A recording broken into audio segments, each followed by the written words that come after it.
अलग अलग शास्त्रों में परम ब्रह्म को, भगवान को संबोधन करने के शब्द अलग अलग हैं। जब हम वेदांत को देखते हैं, वेदादि शास्त्रों को देखते हैं, तो वेदांत में भगवान के परम ब्रह्मात्मक स्वरूप का नाम ब्रह्म होता है।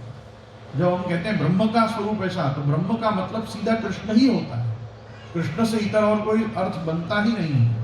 तो वेदांत में उसको ब्रह्म कहा गया, स्मृतियों में उसको परमात्मा कहा गया, पुराणों में उसको ईश्वर कहा गया, और श्रीमद् भगवत गीता तथा भागवत जी में उसको श्री भगवान कहा गया।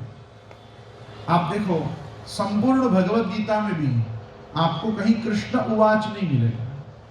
महाभारत के भीष्म पर्व में 18 अध्याय जो हैं उनको हम भगवत गीता कहते हैं।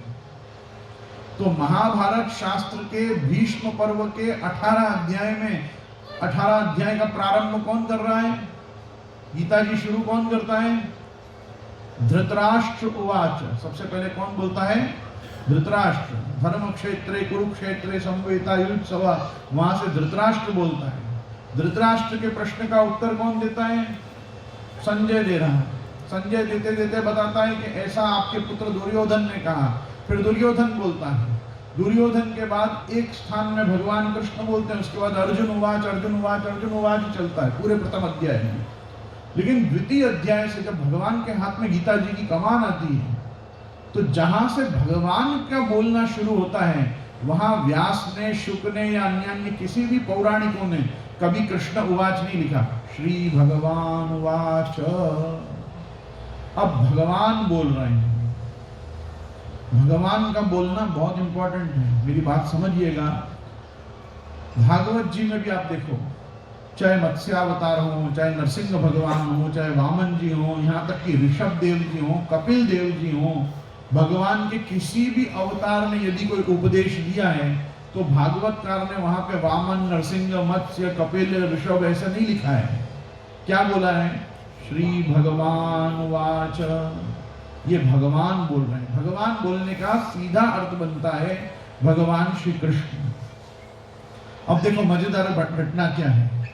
भारतीय लोगों में जो अपना हिंदू समाज है, धार्मिक स्तर पे सबसे ज्यादा अनपढ़ कौन है? सबसे अनपढ़। धार्मिक स्तर पे उनकी कभी कोई पढ़ाई हिंदुओं की हुई नहीं। हिंदुओं की टर्मिनोलॉजी कैसी होती है? बदा भगवान एकश तो छे।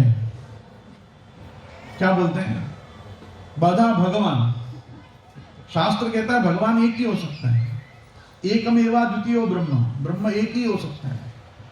तो जिनको ये भी नहीं मालूम है कि 33 करोड़ जो है वो देवता हैं, वो भगवान नहीं। और फिर प्रवचन क्या चलता है? बधा भगवान एकच तो छे, तो एकच है तो एक को भज ले।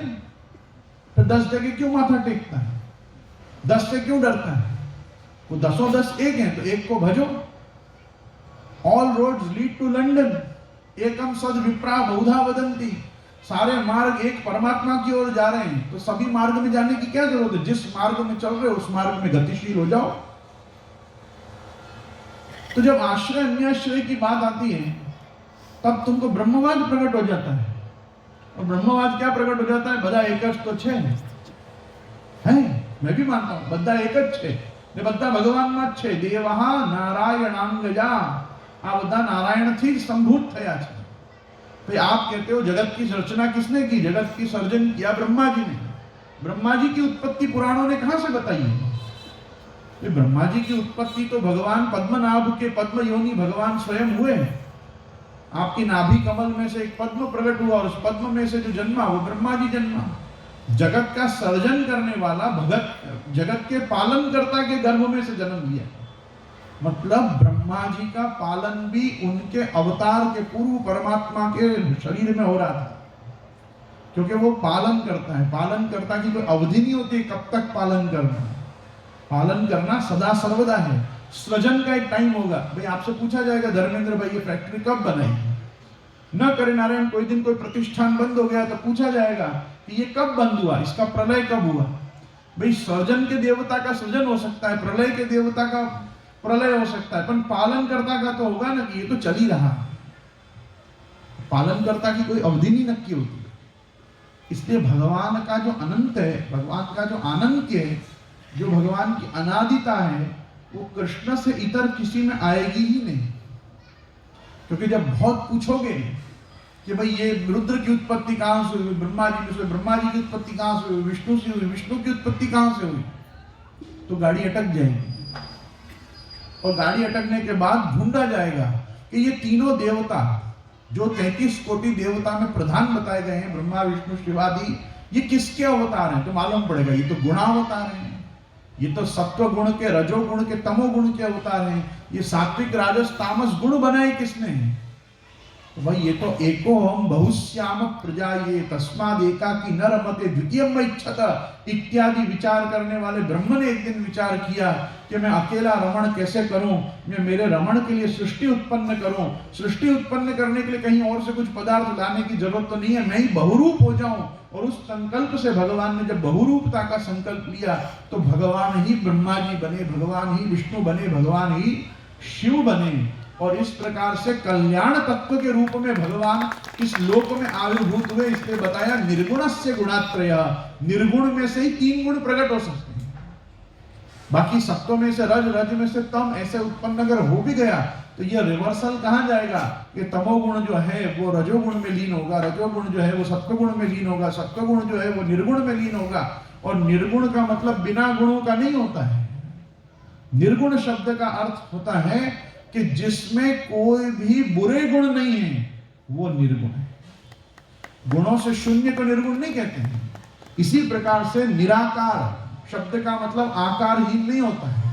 अगर हमको निराकार को बिना आकार वाला बताना है तो उसको आकार लगाना पड़ेगा, अनाकार बोलना पड़ेगा। निराकार का मतलब होता है जिसके आकार में प्रध्वंसाभाव, अत्यंताभाव, अन्यन्याभाव न हो।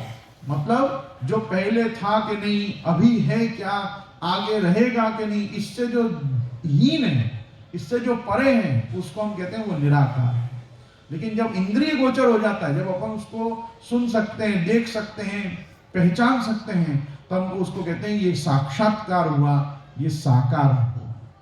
तो हमारे वल्लभ संप्रदाय में, शुद्धाद्वैत परंपरा में, अपनी पुष्टि मार्गी पद्धति में हम जिस परमात्मा को परात्पर परब्रह्म बता रहे हैं, जिसको हम पुष्टि पुरुषोत्तम बता रहे हैं, उसकी एक ही पहचान है कि वो भगवान श्री कृष्ण है।